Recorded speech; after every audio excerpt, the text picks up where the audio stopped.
Assalamualaikum warahmatullahi wabarakatuh. Alhamdulillah alladzi an'ama alaina bi ni'matil imani wal islam wa asbagha alaina ni'amahu maqdami syahrus siyami wal qiyam syahri ramadan alladzi unzila fihi al-Qur'an hudan linnasi wa bayyinatin minal huda wal furqan.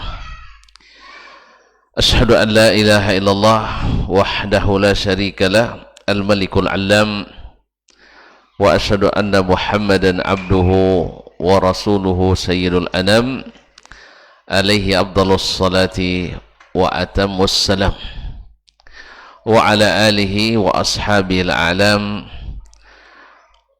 al-bararatil kiram wattabi'in lahum bi ihsan ma ta'aqabatil layali wal ayyam. Amma ba'du fa aula ma yuftatahu bihil kalam bimithli hadzal maqam al-wasiyatu bi taqwallahil malikil alam wa ta'atihi 'ala ad-dawam. Fa inna taqwallahi a'la nasab wa inna ta'atahu aghla muktasab. Inna akramakum indallahi atqakum wa tazawwadu fa inna khairaz zadi taqwa wattaquni ya ulil albab. Ma'asyiral muslimin, ma'asyiral muslimat,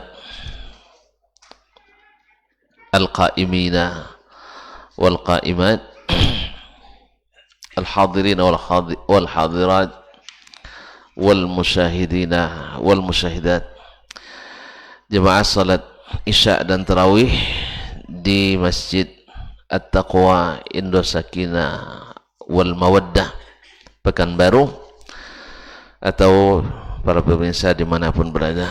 Alhamdulillah, pada kesempatan ini Allah izinkan kita kembali menikmati malam-malam indah ini, malam-malam yang penuh rahmat, bertabur barakat, malam-malam penuh ampunan dan selaksa harapan.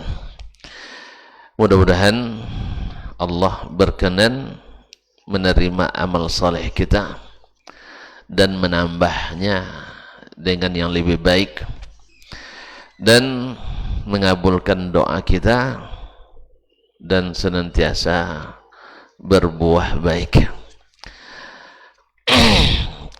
Kaum muslimin dan muslimat dirahmati Allah, oleh itu mari kita bersyukur kepadanya atas segala rahmat dan nikmat yang diberikannya. Semoga dengan syukur itu nikmat semakin bertambah. Salawat dan salam kepada baginda Nabi alaihi salatu wassalam. Alhamdulillah, kita menjadi bagian dari umatnya. Mudah-mudahan yang setia mengikutinya, menghidupkan sunnah dan ajarannya, sehingga kita berharap mudah-mudahan di akhirat kita bisa dekat dan diberikan syafaat.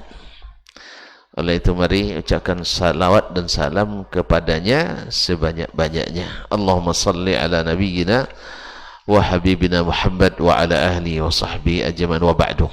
Ma'asyiral kiram, kenapa kita mengaji bulan Ramadan ini?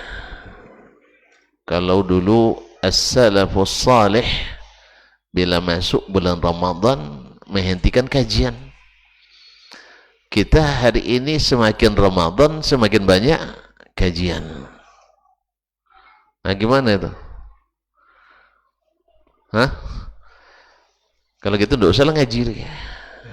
Nah, sebab mereka dulu kebanyakannya beramal dengan ilmu, dan mereka sehari-hari selalu memenuhi masjid. Jadi kalau pengajian penuh masjid.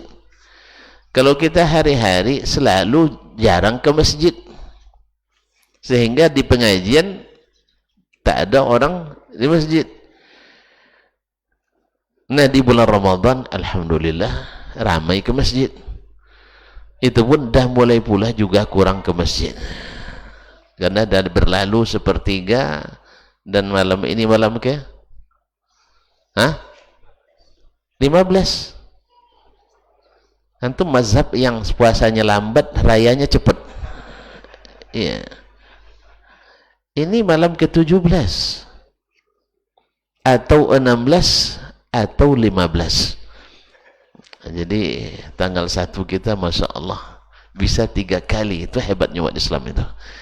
Yang Ramadannya sedia 3 kali tanggal 1-nya, besok rayanya juga tanggal 3 kali 1 Syawal. Allah musta'an. Ini petanda kita sedang bermasalah. Ya tidak mungkin semuanya benar, tidak mungkin. Pasti salah satunya benar. Dan semuanya diterima juga tidak mungkin, karena yang salah tidak mungkin diterima, cuman mungkin dimaafkan karena tidak sengaja. Oleh sebab itu saling memaafkan aja lah ya, saling memaafkan. Semoga besok jangan diulang lagi, Baik kaum muslimin, Ramadan disebut Allah SWT Syahrul Quran. Makanya as-salafu rahimahullah di bulan Ramadan hanya dengan Al-Quran. Majlis-majlis ilmu mereka rata-rata tinggalkan. Cuman kalau kita tinggalkan majlis ilmu di Ramadan di masa kita, kapan umat kita berilmu lagi? Makanya kita bicara juga di sini tentang Al-Quranul Karim. Al-Quran cahaya. Siapa yang mengikutinya pasti terang jalannya. Al-Quran petunjuk. Siapa yang menurutinya dibimbing ke surga. Al-Quran adalah ilmu. Siapa yang mengambil daripadanya pasti berilmu. Al-Quranul Karim rahmat. Siapa yang berakhlak dengannya menjadi rahmat bagi segenap alam. Al-Quranul Karim tidak habis-habis faedah dan hikmahnya. Semakin diperdalam dan dibaca, semakin banyak yang tidak ketahui tentangnya.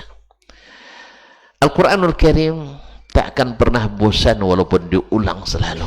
Semakin diulang semakin terasa nikmat, karena memang hidangan lazat yang diturunkan oleh Zat yang maha tinggi dengan bahasa yang sangat tinggi, yang diturunkannya melalui malaikat yang amin kepada Nabi yang amin. Siapapun yang baca Al-Quran tak akan pernah bosan bacanya, dengan syarat hati kita suci kepadanya. Oleh itu Utsman bin Affan radhiyallahu ta'ala anhu mengatakan, "Lau tahurat qulubuna ma syabi'na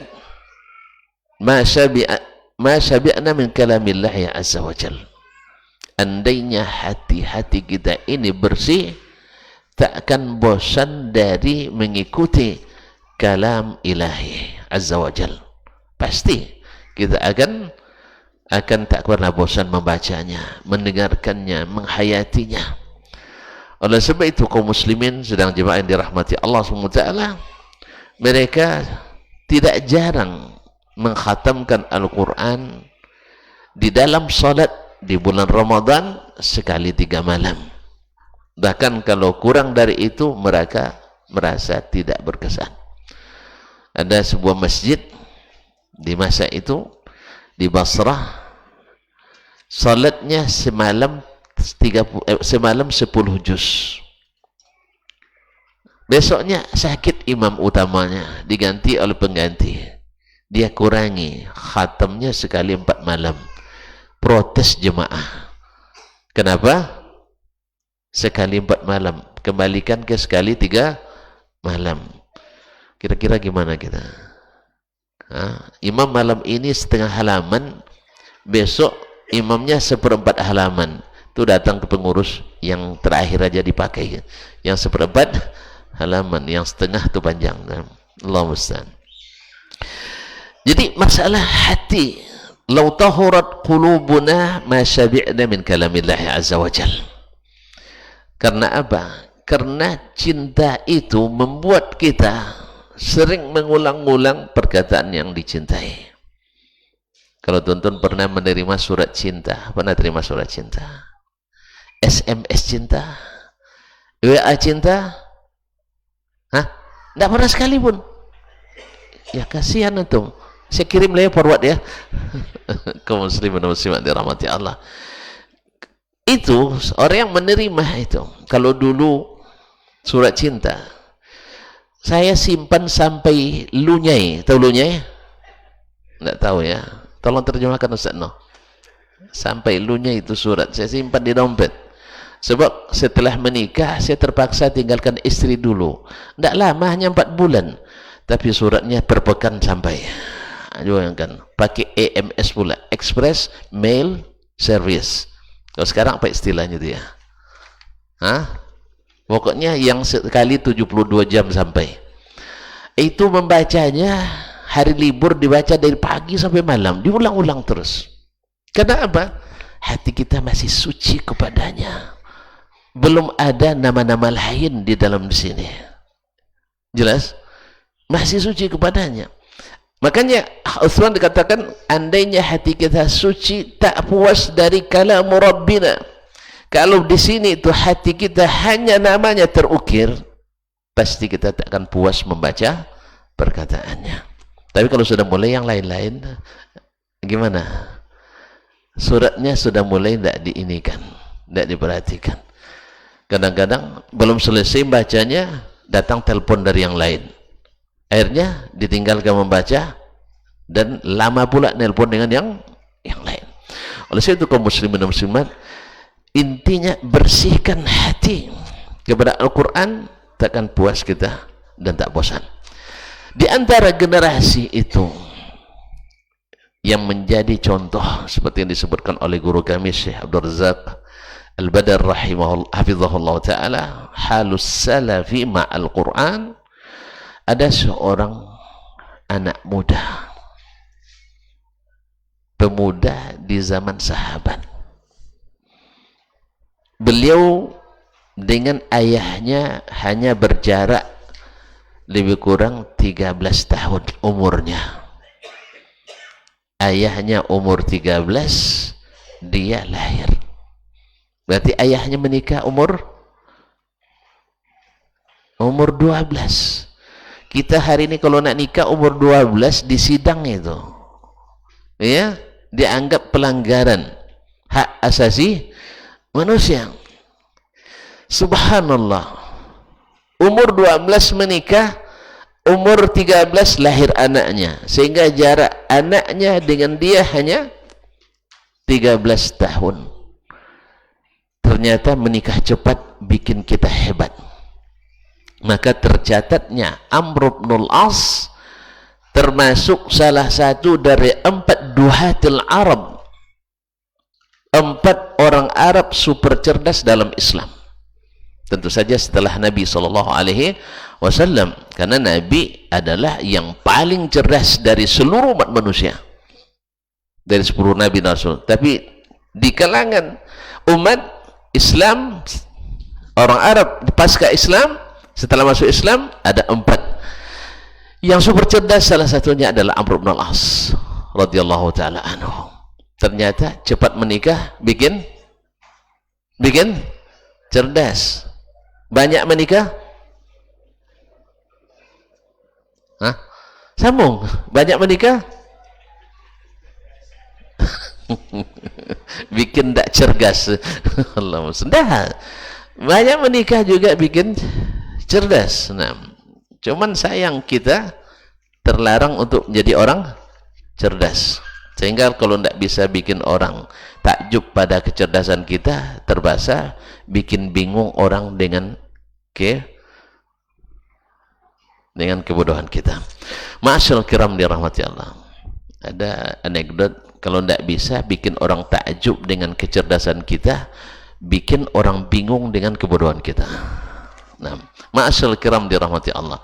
Dia cerdas luar biasa. Ayahnya ini Nah, ini anak dengan ayah hanya berumur 13, berjarak 13 tahun. Kira-kira dengan ayah bisa berteman atau tidak? Berteman. Indah kaum muslimin kalau antara ayah dan anak berteman. Bisa jadi kawan bergelut, kawan bertukar pikiran. Makanya Abdullah bin Amr bin Al-As radhiyallahu anhu, kita tersebut namanya, awak belum nak sebut nama tadi. Anak ini, pemuda ini radhiyallahu anhu wa an abi, terkenal sangat taat pada ayahnya.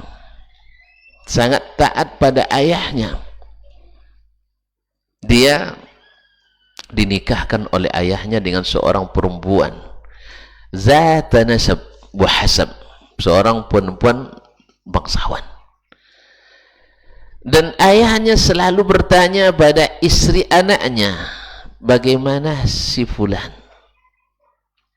Lalu apa jawaban istri anaknya itu? Ni'mar rajul, dia laki-laki yang sungguh baik, sangat baik, luar biasa baiknya.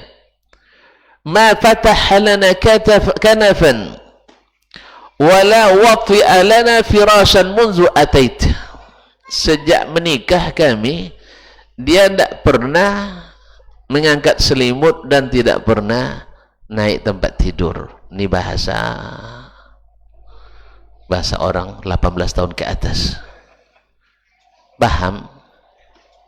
Atau sudah 18 tahun belum bisa? Sudah? Tidak paham juga?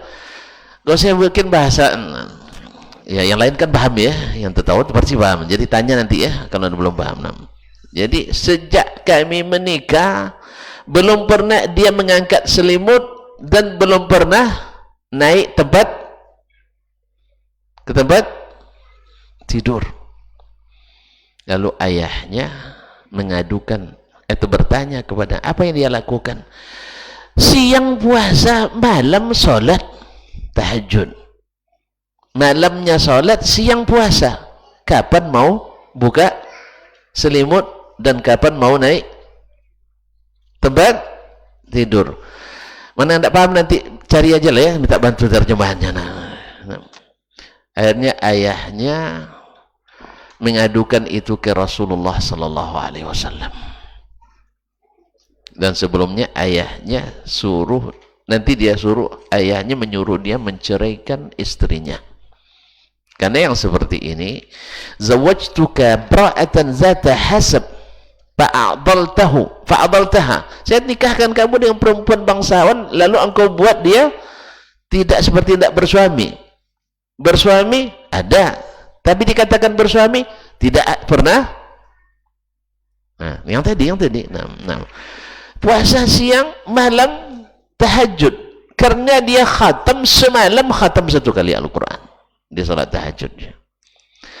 Akhirnya Nabi SAW, dia datang ke Nabi SAW, diadukan ke Nabi SAW. Lalu dipanggil oleh Nabi SAW.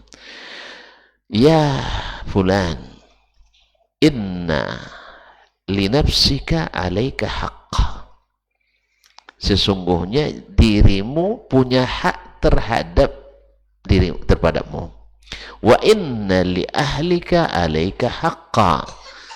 Sesungguhnya keluargamu punya hak yang harus kau tunaikan. Wa inna li ainaika alaika haqqa. Matamu punya hak yang harus engkau tunaikan. Lalu kata beliau, ya Rasulullah, kata Nabi SAW, sum thalathata ayyam min kulli syahr. Puasalah 3 hari dalam sebulan. Waqra'hu fi syahr. Baca Al-Quran 1 kali khatam sebulan sekali. Sebulan sekali khatam. Itu Nabi SAW menunjukkan dia. Karena ad-dinu yusrun, agama ini mudah. Naam. Lalu katanya, ya Rasulullah, inni utiqu aktsara min zalik. Saya, ada riwayat lain, da'ni atamatta bi umri wa syababi. Biarkan saya menikmati masa muda dan kekuatan saya sekarang. Quwwati wa syababi. Saya kan masih kuat Rasulullah, masih muda. Coba bayangkan, ayahnya, tadilah umur dengan ayahnya jarak hanya 13 tahun. Dan dia lebih duluan masuk Islam dari ayahnya. Lebih dulu masuk Islam dari ayahnya. Makanya sebagian ulama menyebut dia lebih afdal dari ayahnya. Walaupun ayahnya masuk Islam juga, tapi karena dia lebih duluan masuk Islam dari ayahnya, lebih afdal. Kemudian zuhudnya tadi, ibadahnya. Ayahnya sibuk dengan urusan kekuasaan, karena dia jadi gubernur di masa Umar radhiyallahu ta'ala, kemudian dilanjutkan sampai ke masa Muawiyah bin Abi Sufyan ayahnya. Ma'asyal kiram dirahmati Allah SWT. Lalu kata Nabi alaihi salatu wassalam, idzan iqra'hu fi kulli 20, khatamkan dalam 20 hari, wasum thalathata ayyam min kulli usbu', baca Al-Quran itu 20 dalam 20 hari sekali khatam, kemudian puasa 3 hari dalam sepekan. Katanya, ya Rasulullah, saya masih kuat, biarkan saya menikmati masa muda dan masa kuat ini. Lalu kata Nabi SAW, iqra'hu fi kulli 7, baca sekali khatam selama 7 hari, sekali sepekan khatam. Kemudian wasum min kulli sum yauman wa aftir yauman, puasa sehari, berbuka sum yauman wa aftir yaumain, artinya puasa sekali 2 hari. Lalu katanya, inni utiqu akthar min dzalik, saya masih bisa lebih dari itu. Kata Nabi sallallahu alaihi wasallam, baca Al-Quran sekali 3 hari khatam, sekali 3 hari khatam. Kemudian wasum yauman wa aftir yauman, au sum afdhala siyam, puasalah sehari buka sehari, atau dalam riwayat lain puasalah puasa yang terbaik, itu puasa Daud alaihissalam. Katanya, inni utiqu aktsara min dzalik, saya masih sanggup lebih dari itu. Lalu Nabi marah, faghadibah. Lalu Nabi SAW marah, qum idzan qum faqra, kalau gitu terserah kamu, bacalah. Ma'asyarul kiram dirahmati Allah, artinya Nabi tidak beri dia dispensasi kecuali sekali 3 hari khatam dan puasa sehari buka sehari. Subhanallah. Makanya dari sini banyak ulama yang mengatakan makruh hukumnya khatam lebih dari sekali 3 hari. Dan sebagian ada yang khatam 2 kali sehari kan, seperti Imam Syafi'i di bulan puasa 60 kali khatam selama bulan Ramadan. Ada yang lebih dari itu, kadang ada yang 2 kali khatam sehari, ada yang 3 kali khatam sehari. Sebagai ulama enggak, karena Nabi tak mengizinkan kecuali sekali 3 hari. Kalau kita alhamdulillah rata-rata sekali 3 tahun khatam. Ya. Ada lagi yang hebatnya, ya, ada berapa kali khatam Quran, ya, sejak baru sekali selama hidup Ustaz. Kapan? Waktu khitanan dulu. Ketika khitan dia khatam Quran dari wadduha sampai An-Nas. Itulah khatam pertama dan terakhirnya. Padahal umur sudah di atas 40 tahun kata. Allah musta'an. Ma'asyarul kiram dirahmati Allah. Inilah dia. Jadi dia dengan Al-Quran itu adalah obat segala obat baginya, nikmat segala nikmat, tidak ada yang mengalahkannya. Sampai istrinya tak dipedulikannya. Akhirnya ayahnya menyuruh dia menceraikan istrinya itu. Lalu dia mengadu ke Nabi sallallahu alaihi wasallam, ya Rasulullah, inna abi amarani an utalliqa imra'ati, ayahku perintahkan aku menceraikan istriku. Gimana kalau disuruh sama ayah menceraikan istri? Belum beristri, belum ya? Belum? Sudah? Masih malu-malu ya? Kalau disuruh oleh ayah menceraikan istri, gimana kita harus sikap? Hah? Mana bisa ya katanya kan? Mana bisa ini? Nah, asalnya tidak boleh. Tetapi Nabi SAW di sini mungkin karena sesuatu hal dan situasi Nabi katakan ati abak, perintah Allah, Nabi SAW perintahkan dia ikuti ayahmu. Akhirnya dia ceraikan istrinya. Mungkin ada sebab tertentu yang mungkin adalah tadi istrinya tadi tak disentuh-sentuhnya. Ya, yang namanya perempuan setelah menikah, belum aja menikah Nabi tak disentuh, apalagi setelah, macam tak paham tuan-tuan.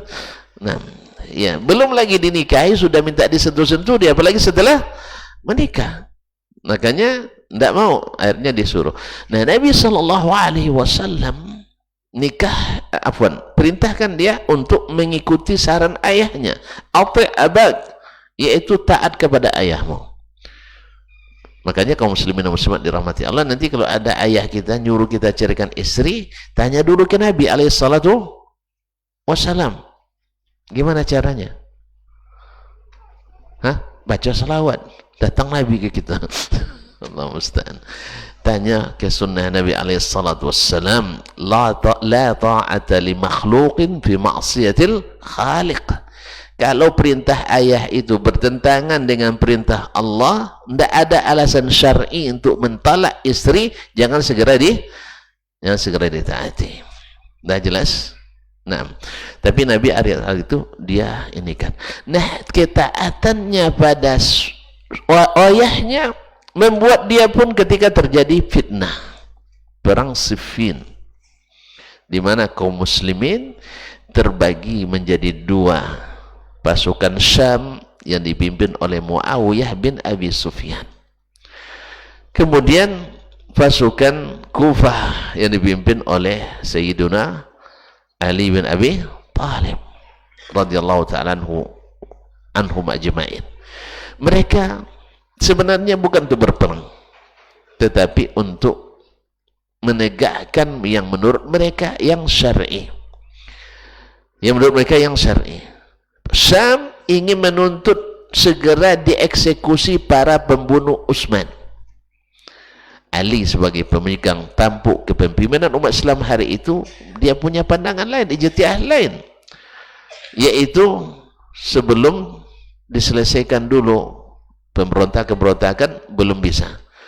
Akhirnya tidak bertemu, akhirnya terjadilah pertemuan yang tidak diinginkan. Ini namanya fitnah. Ingat kaum muslimin, ini fitnah terjadi dan sudah diberitakan oleh Nabi sallallahu alaihi wasallam sebelumnya.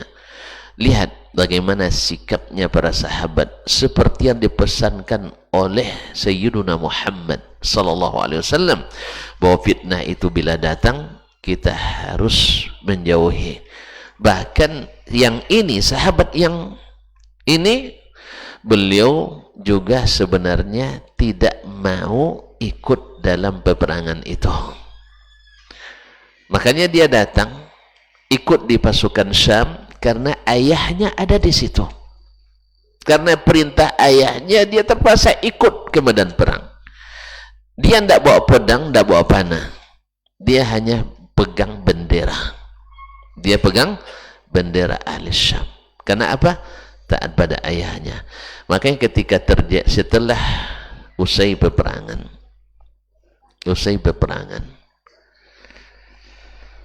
kan di dalam perang Siffin itu terbunuh Ammar ibn Yasir radhiyallahu ta'ala anhu. Lalu ada dua orang pasukan Syam saling berdebat bahwa dia yang membunuh Ammar. Yang satu bilang saya yang bunuh, yang satu bilang enggak, saya yang bunuh, dia mati di tangan saya. Apa kata Abdullah sahabat kita ini? Apa katanya? Ya, liyatanazal ahadukum an sahibih. Sebaiknya satu dari kalian harus mundur, biarkan dia yang, artinya biarlah, pokoknya yang terbaik di antara kalian mundur saja. Artinya jangan bilang saya yang bunuh. Paham maksudnya? Pak Yo juga jelaskan ya, pandai terjemahan. Liyatanazal ahadukum li sahibi. Kan dua orang berdebat, saya yang bunuh Ammar bin Yasir. Yang satu bilang saya, yang satu bilang saya enggak. Kalau itu jangan kalian berbangga jadi pembunuh Ammar, itulah lebih kurang. Ya, bertobatlah kalian, jangan bangga menjadi pembunuh Ammar. Loh kenapa? Dia bilang, inni sami'tu Rasulullah sallallahu alaihi wasallam yaqul, saya mendengar Rasulullah SAW bersabda. Apa katanya? Inni sami'tu Rasulullah sallallahu alaihi wasallam bersabda, taqtulu Ammaran al-fi'atul baghiyah. Ammar nanti akan terbunuh. Kenapa nanti? Kenapa nanti bahasa Nabi? Ya belum terjadi. Kan tidak zaman Nabi kan? Nanti akan dibunuh oleh gerombolan pemberontak. Jadi berita sudah ada sebelumnya. Ammar akan terbunuh oleh gerombolan pemberontak. Makanya Abu Hurairah yang juga mendengar hadis ini, dia lihat di mana Ammar berada. Dan ternyata dia dapatkan Ammar ada dalam pasukan Ali bin Abi Thalib. Maka Abu Hurairah paham bahwa sesungguhnya Ali yang benar dan pasukan Syam yang pimpin Muawiyah yang salah. Jelas? Nah, akhirnya mereka cuman anehnya dan ajaibnya dan luar biasanya Abu Hurairah radhiyallahu anhu ikut pasukan Ali, tapi waktu istirahat dan makan dia bergabung dengan pasukan Muawiyah, karena hidangan Muawiyah ahli Syam itu lezat-lezat makanannya. Paham? Tidak paham nampaknya. Dalam perang pun mereka masih bisa sama-sama ulang. Ngantuk tuan-tuan. Belum lagi salat tarawih, belum lagi jangan cepat ngantuk. Saya ulang kembali. Ali, siapa tadi? Abu Hurairah ikut pasukan Ali melawan pasukan Muawiyah, tapi di waktu istirahat dan makan, Abu Hurairah pergi kemana makannya? Pasukan Muawiyah bin Abi Sufyan. Itu tandanya apa? Tandanya mereka sebenarnya tidak bermusuhan. Sebab kalau orang bermusuhan, belum perang lagi, tidak bisa sama makan, hilang selama makannya, ya kan? Macam kita hari ini, belum lagi berperang, sudah tidak mau sama-sama makan. Akhirnya sama-sama sakit. Sakit hati, sakit badan. Apa nak makan cu? Jojok saya nengoknya katanya. Jojok, jijik saya nengoknya katanya. Belum lagi apa-apa, sudah macam perang. Orang perang masih bisa sama makan. Itu tandanya mereka tidak bermusuhan. Jelas? Cuman mereka ingin menegakkan hak sebenarnya. Nah, Abu Hurairah paham kebenaran ada sama Ali bin Abi Thalib dari hadis tadi. Loh, kenapa Abu Hurairah tak sampaikan?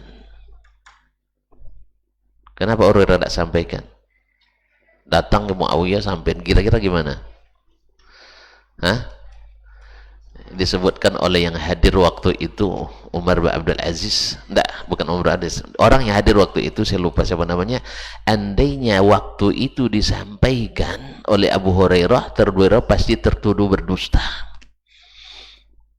Dan suasana fitnah mau orang terima. Sama sekarang kalau antum seorang sedang demo sekarang, lalu antum bilang jangan demo, diterima? Tidak paham. Orang nak demo sekarang, lalu antum bilang tidak ada dalil untuk demo, mau orang terima? Tidak ada yang kamu terima. Jelas?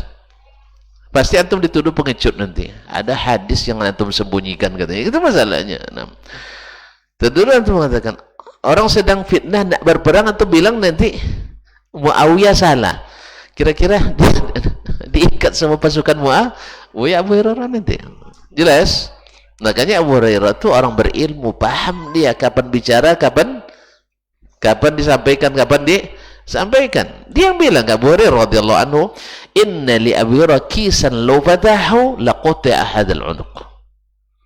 Ada hadis-hadis yang kalau sekarang saya sampaikan, ini dipenggal orang katanya. Di masa Hajjaj bin Yusuf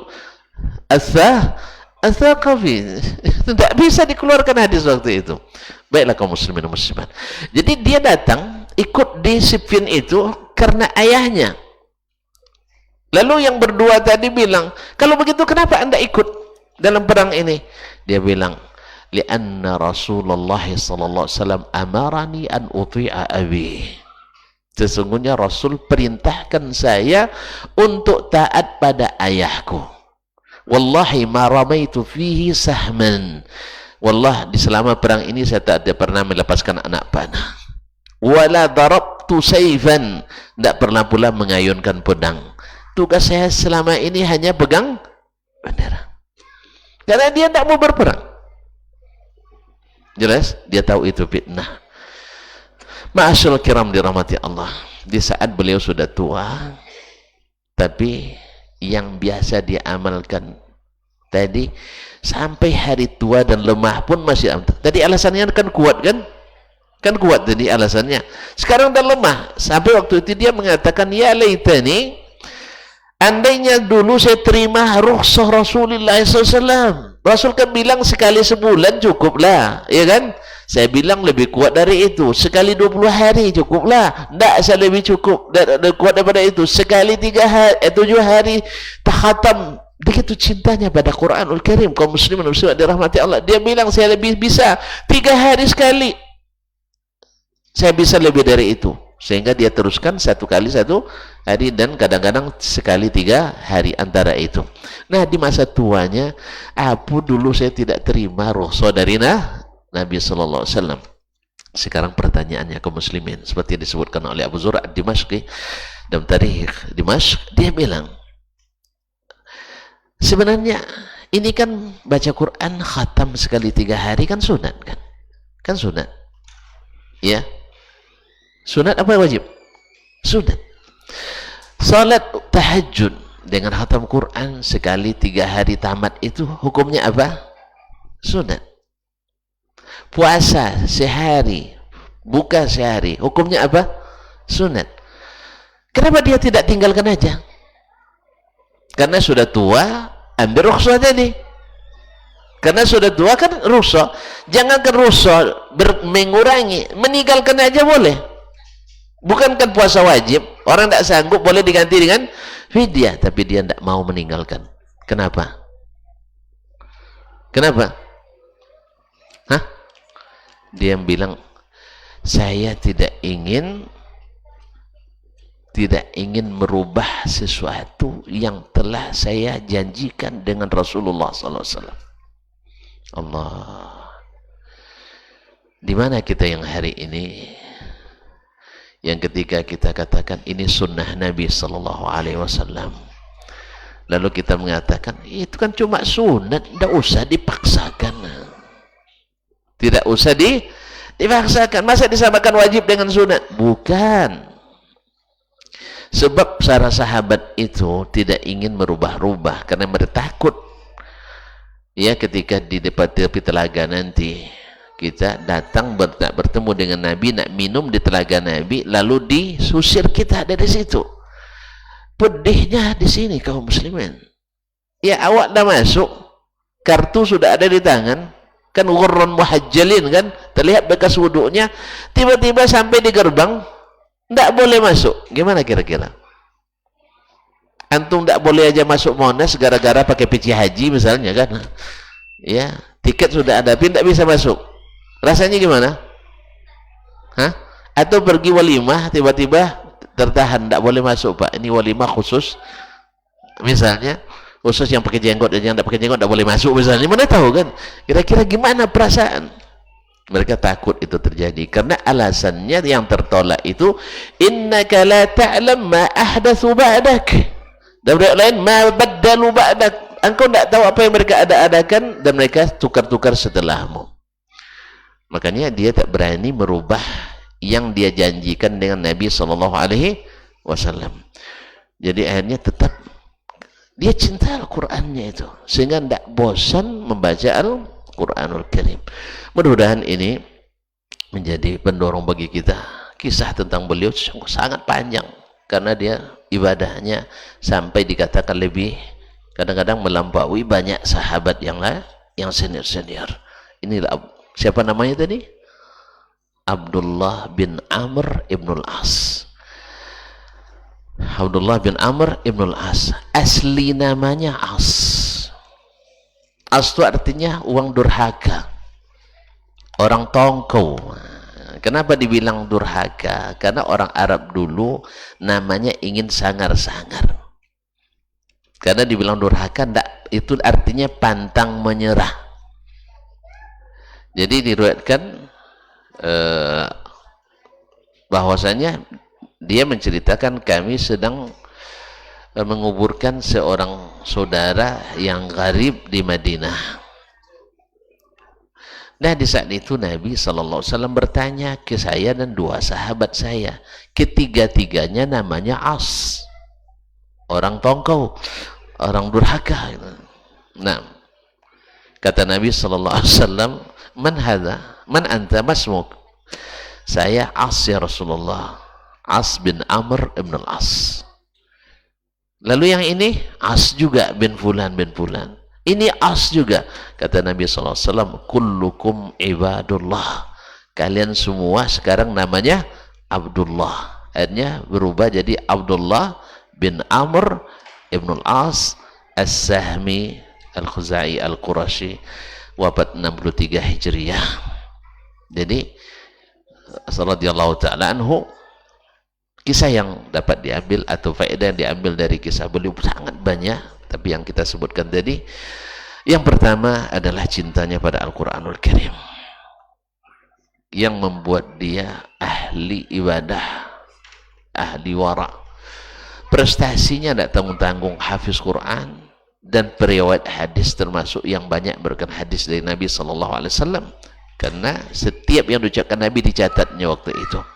Sampai-sampai Abu Hurairah mengatakan, makana ahadun min ashabi Rasulullah SAW aktsara haditsan minni. Tidak ada sahabat Nabi yang lebih banyak hadisnya dari saya illa iyakuna Abdullah ibn Amr, kecuali Abdullah bin Amr ibn al-As, li'annahu kana yaktub wala aktub, karena dia dulu menulis, saya tidak menulis. Tapi pada kenyataannya Abu Hurairah lebih banyak. Kemudian ketaatannya pada orang tuanya, sampai hal-hal yang dia tidak mau lakukan, mencarikan istri, ikut perang, dia tidak mau. Dia tahu fitnah itu tidak boleh kita masuk ke dalamnya, tapi karena ayahnya, akhirnya dia terpaksa ikut, walaupun tidak ikut mengangkat senjata.